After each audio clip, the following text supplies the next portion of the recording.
Well, the G7 summit wrapped up in Alberta yesterday. CTV's Scott Hurst joins us live now with some of the key takeaways of this summit. Scott.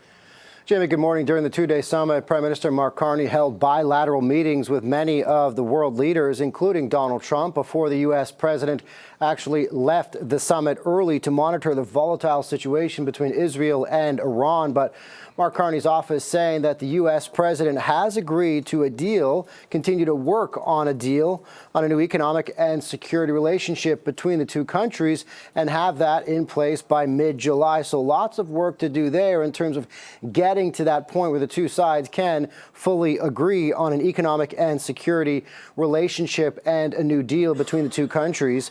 One of the other major points coming out of the G7 is an attempt by Canada and India to reset relations, as an invitation of Indian Prime Minister Narendra Modi was incredibly controversial, drawing protests from Sikh groups over the death of Sikh activists in BC 2 years ago, Hardeep Singh Nijjar, and in the wake of law enforcement accusing agents of the Indian government to a targeted campaign against Canadian citizens. But the two sides have agreed to designate new high commissioners and restore regular diplomatic services to citizens in both countries. And then another key focus of this summit was security for Ukraine.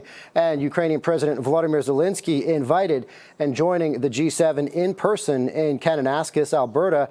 And Mark Carney has pledged more than $4 billion in new support for Ukraine's defense, including $2 billion for weapons like drones, ammunition, and armored vehicles, and more than $2 billion loan to help Ukraine rebuild its infrastructure, Jamie, as well as additional sanctions on Russia. That's CTV's Scott Hurst. We appreciate that report. Thank you.